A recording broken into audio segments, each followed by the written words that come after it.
जनों को धन्यवाद करते हैं कि जो शाना बिशाना हमारे साथ 28 तारीख से लेके खड़े थे, क्योंकि सरकार तक हमारी आवाज़ पहुंचाने का जरिया आप हो। सबसे पहले बधाई के पात्र आप हो कि आपने जम्मू कश्मीर की आवाम का, ट्रांसपोर्टरों का, सिविल सोसाइटी का साथ दिया।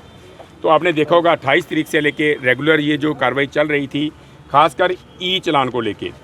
क्योंकि मसले हमारे ई चलान, ई बसीस, ई रिक्शा, बहुत से मसले थे, मगर उसमें जो जम्मू कश्मीर की आवाम का मुख्य मसला था वो ई चलान को लेके था।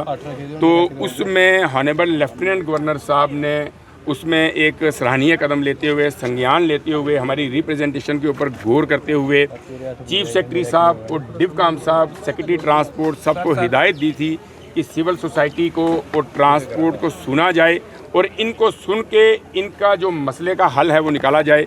सो कल जो हमारी लास्ट मीटिंग हुई है वो हमारी respective divisional commissioner Ramesh Kumar ji ने मीटिंग ली है। उसमें सेक्रेटरी ट्रांसपोर्ट कमिश्नर, आरटीओ साहबान, जॉइंट ट्रांसपोर्ट कमिश्नर सब उपस्थित थे। उसमें कोई वीसी में था, कोई फिज़िकली था। सो कल ही उन्होंने पूरी हमारी बातचीत सुन के, प्रॉब्लम्स को सुन के ये डिसाइड किया कि ई चलान जो है कहीं ना कहीं अवेयरनेस की कमी है। वो अवेयरनेस की यहाँ ट्रांसपोर्टरों में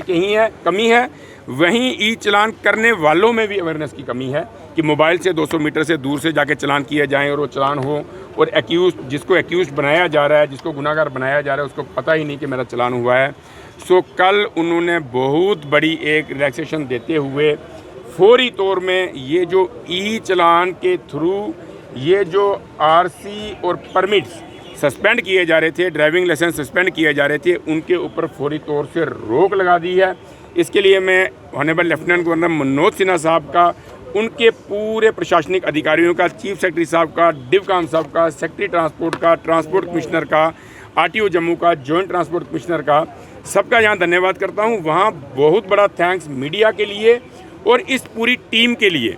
जिस टीम ने जम्मू कश्मीर की आवाम का दर्द समझते हुए सबसे पहले 5-6 दिन पहले एक Jammu Kashmir transport and civil society coordination committee का जो गठन किया था। इस कोऑर्डिनेशन कमेटी में जम्मू कश्मीर के 20 डिस्ट्रिक्टों के रिप्रेजेंटेटिव जो थे वो साथ में जुड़े, और उन सब की मेहनत का सदका, उन सब की इस उपराले का सदका जो आज जो है ये जो हमारा मसला ई चलान का था, जो जम्मू कश्मीर की आवाम का मसला था, वो हल हुआ है। और जो भी गाड़ियों के परमिट, आरसी या लाइसेंस सस्पेंड हो चुके हैं, वो मंडे सोमवार से लेके, आने वाले सोमवार से लेके उनके डॉक्यूमेंटेशन अपने अपने जो हैं कंसर्न आरटीओ के पास लेके जाएंगे। अपने चलान जो हैं वो कंप्लीट क्लियर करेंगे, भुगतेंगे उन चलानों को। भुगतने के बाद कंसर्न आरटीओ के पास जाएंगे तो आरटीओ वो अथॉरिटी है कि उनकी गाड़ियों को और ड्राइविंग लाइसेंसों को जो ब्लैक लिस्ट किया हुआ है, सस्पेंड किया हुआ है, उसको दोबारा बहाल किया जाएगा। मैं एक